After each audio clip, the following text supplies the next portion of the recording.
김용준의 뉴스파이터 오늘 함께 하실 분들을 소개해드리겠습니다.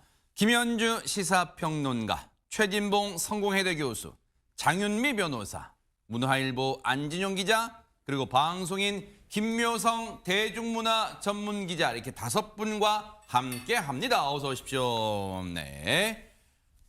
대한민국도 정신이 없지만 요즘 전 세계도 바삐 돌아가고 있는데요. 첫 번째 가볼 나라는 어딜까요? 김묘성 기자님. 네, 중국의 한 학교로 가볼 텐데요. 아하. 이날만큼은 아이들의 머리를 끌어올려 라고 하고 싶습니다. 왜냐하면요. 네. 뇌 발달 수업일까요? 아니면 선생님이 미용사가 됐던 걸까요? 무슨 일인지 영상으로 확인해 보시죠. 네네.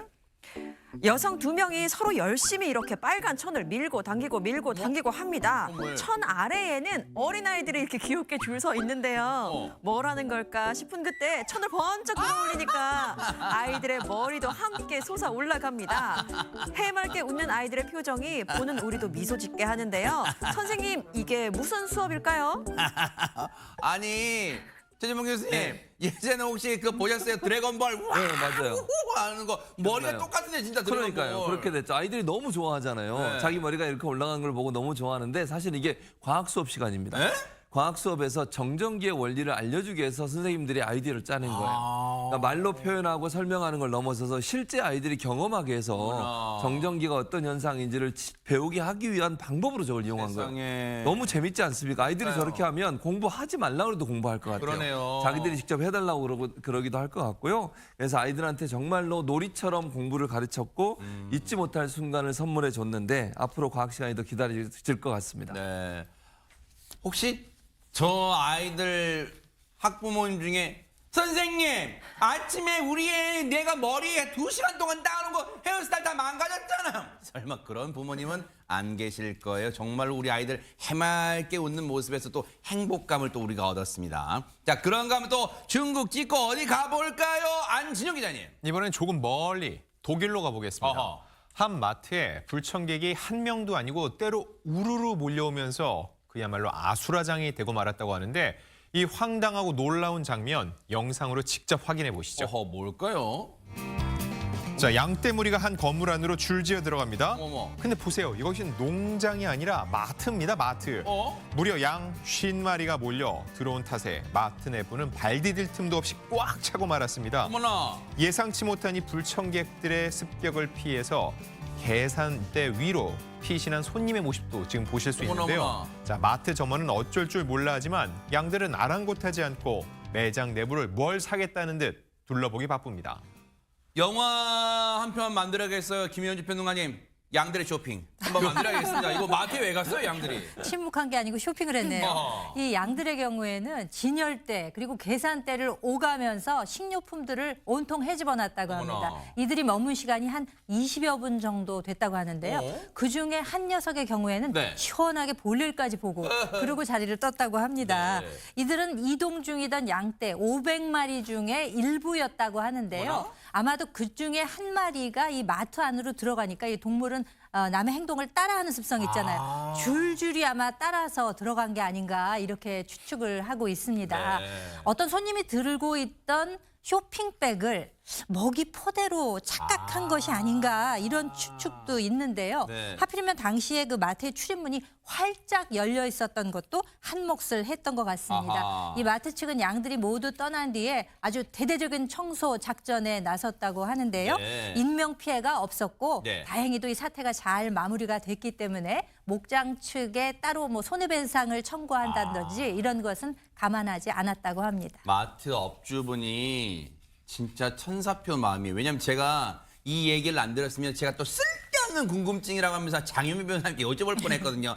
업주 측한테 그 농장 주인한테 양떼 주인한테 손해배상 청구해야 되는 거 아니에요? 라고 했는데 어쨌든 손해배상 청구하지 않는다면 참 훈훈한 이 연초부터 훈훈한 얘기 좀 들었습니다. 자, 그런가 하면 또 어느 나라 가볼까요? 김묘성 기자님. 네, 인도로 가보겠습니다. 인도 하이데라바드에서 3륜 택시 운전자가 음주운전을 해서 적발이 됐습니다. 그런데 쉽게 잡히고 싶지 않았던 모양입니다. 그래서 어쩔 건데 싶은데요. 경찰한테 기괴한 방법을 동원해서 경찰을 피하고자 하거든요. 어떤 방법인지 영상으로 확인해 보시죠. 네.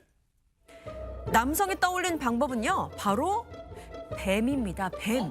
지금 손에 보이세요? 어머머머. 그것도 살아있는 뱀이 아니라 손목에 감겨있던 죽은 뱀입니다. 어머머머머. 남성은 이 뱀을 들고 경찰 쪽으로 성큼 다가가고요. 네. 이에 경찰은 깜짝 놀라서 뒤로 물러서는데 어허. 그 틈을 타서 운전자는 차량과 뱀을 챙긴 채 현장을 벗어났다고 합니다.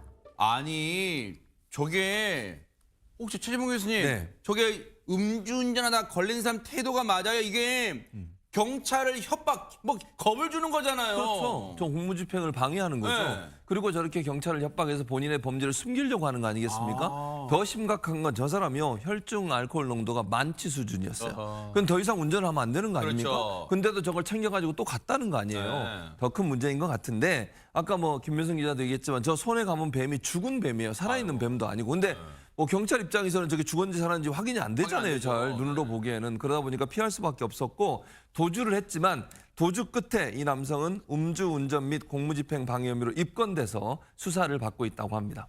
왜냐하면 뱀이라는 게 꼭 죽었다 하더라도 왜냐하면 아까 육안으로 확인도 어렵지만 뱀이 설사 죽었다 하더라도 혐오감을 줄 수 있잖아요. 그래서 일단 막 이 달아나는 경찰을 통해 그 경찰 달아나는 틈을 통해서 또 내뺐는데 아니 혹시 이것도 진짜 쓸데없는 궁금증일 수 있어요.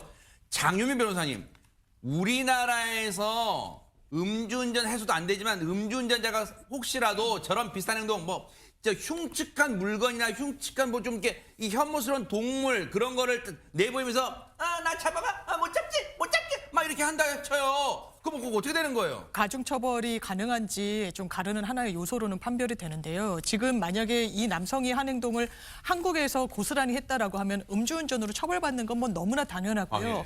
공무집행 방해로 보이는데 왜냐하면 물리력을 행사하면서 본인을 이제 검거하려는 경찰에게 유형력을 행사했으니까요. 다만 그보다 더 가중해서 처벌받는 일반 공무집행 방해가 아니라 특수공무집행 방해가 있습니다. 특수공무집행 방해의 요건 중에 하나는 위험한 물건으로 이 상대 공무원을 폭행 협박한 경우예요. 그러면 이제 죽어 있는 뱀이라고 했을 때 위험한 물건으로 법적 평가를 받을 가능성이 좀 낮아 보이긴 합니다만 이 가중할 수 있는 그런 요소로 한번 평가는 받아볼 만합니다. 그러면 진짜 또 쓸데없는 궁금증인데 그런 분은 안 계시겠지만 국내에서요. 자기가 키우는 맹견을 이용해서 야 경찰 물어 막 이렇게 하는 것도 분명한 그런 범죄가 될 수 있는 거죠. 물어서 실제로 상해까지 있게 되면 그냥 공무집행 방해가 아니고요. 공무집행 방해 치상으로까지 가게 되고 말씀드렸다시피 사실상 민법에서는 아직 개정 전이라서 동물은 물건으로 치부가 되기 그래요? 때문에 위험한 물건을 이용해서 이 상해를 입힌 특수 공무집행 방해 치상죄로 이런 경우는 거의 실형이 나옵니다. 그래요.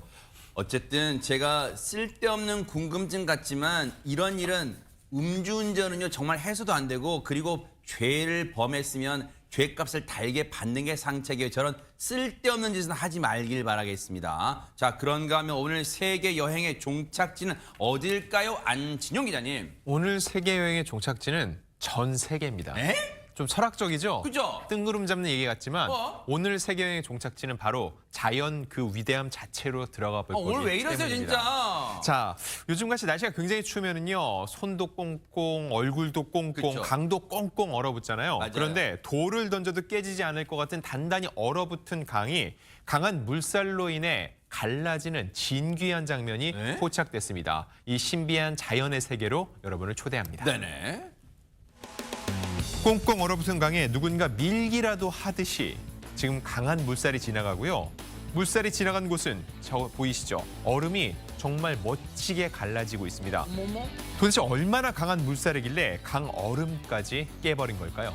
예헤 이제 알겠다. 아하 김현준 평론가의 영원 100% AI입니다. 그렇죠? 아닙니다. 에? 실제 상황입니다. 어머나? 이제 강이 표면이 딱딱하게 얼음으로 덮여 있게 되면은 그 강은 멈춰 있다고 생각하기가 쉽잖아요. 네. 그렇지만 그 강의 두꺼운 얼음 밑에는 물이 흐를까요? 안 흐를까요?